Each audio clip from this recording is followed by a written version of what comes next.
of the fight in Iraq is that the Parliament will not enact what we call the oil bills. Have you heard that? There are four things that we have asked them to do so we could end the war. And they make the argument, the administration makes a really false argument, that if they pass the oil bill, it's going to be like the Alaska oil bill, where average citizens participate in the proceeds from the oil, and it would balance out where the money goes. Well, there's some of that in the bill, but it's not really spelled out. You know what is spelled out? That they have to negotiate contracts with the 7 largest oil companies in the world and give them control for 35 years of their oil. Now, I'm not at all surprised that the Parliament hasn't enacted that, because if they do, when they go home to their neighborhood, they're just going to be taken out. Who in the United States would approve of me if I went to Congress and I passed a law that all the land of Pennsylvania will go back to England? I would be happy about that. You sort of get the idea that guy let us down. Well, that's what they're doing. It's not going to happen. But we're talking about requiring them to enact. I hope they don't enact that type of law. We shouldn't steal resources from people. They need those resources.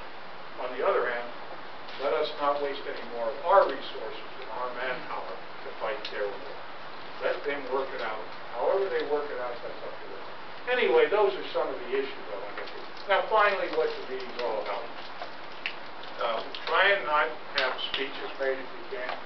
We have a limited time. It's going to be an hour and 35 minutes from now in front of my no later than 9 o'clock. The purpose of the meeting is for me to hear your questions or your answers and ideas. That's very important, because I'm going to have to vote on a lot of these things when I go back now between now and the end of the year. And although I have some creative positions on the issue, I try to spell them out. I represent you. I'm not down there to vote the way I do. I should represent the overwhelming positions of the people who live in my district, so that everybody in the country gets fairly represented by their representatives. And what's important about that, we're an interesting district. You may not appreciate what a unique district, but we actually are almost the bellwether district of the United States. How we vote and express our things on certain issues. As a matter of fact, you may not know him or remember Jack Germont. He's a reporter for the Baltimore Sun. He calls me up every presidential election.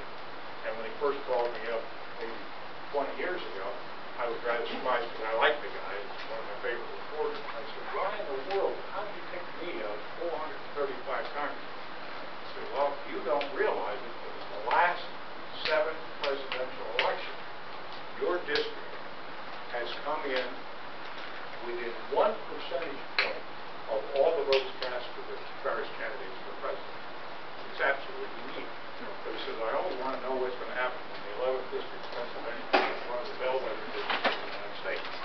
So it's very important that I find out your feelings, and I vote those feelings, because we really represent a good cross-section of the American people.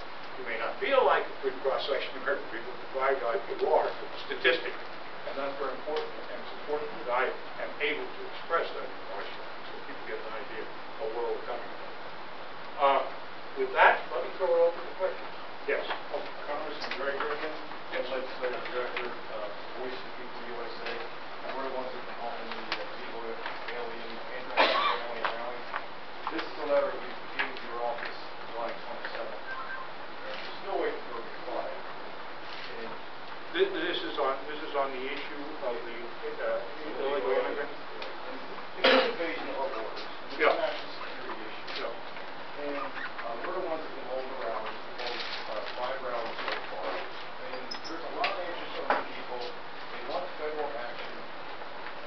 Even Judge Money is informed it's a federal issue. It is. There's no question. And sir, you're a federal official. Yep. And one of the most powerful in the country. Well, I think that happened. But Let me say, I received your letter. As a matter of fact, I've taken action on your letter. But before I take action, I make it a principle to find out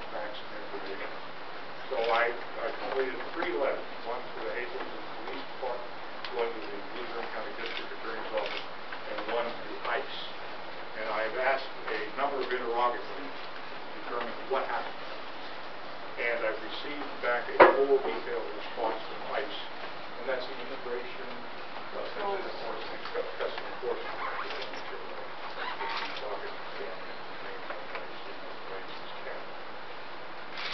I'm just your hat.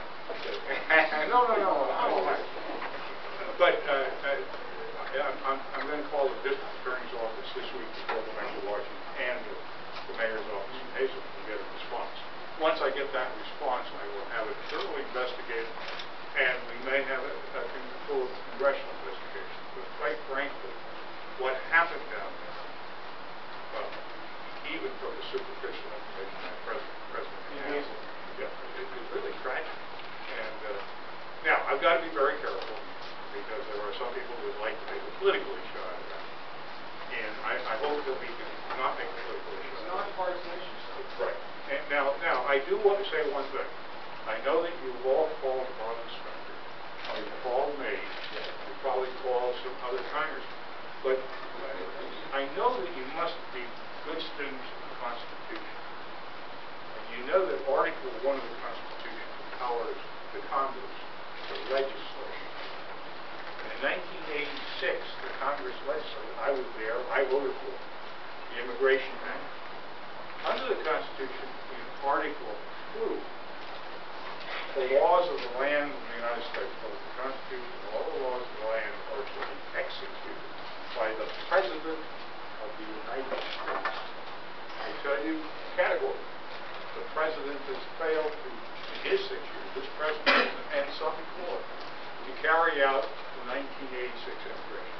There is very little, if any, protection on the border. There's no intention of having protection on the border, and for various reasons.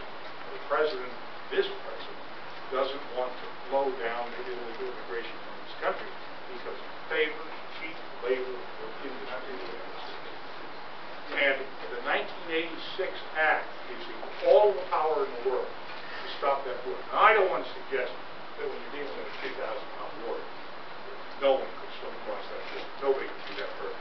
But it would be minuscule if we just had the number of officers that we've authorized in Congress, that the President would hire them, train them, and put them on the border. He just hasn't done this. As a matter of fact, just recently, in the last couple of weeks, he's removed the National Guard. So we're going right back to the status we were a year and a half ago. And we have to stop that. So what I urge you to do, and that's how you could prove to me that this isn't a political issue, is that you all urge everybody to also call the President of the United States. He's the guy who should be carrying out. Like I said, I'll call him. I'll call him every day.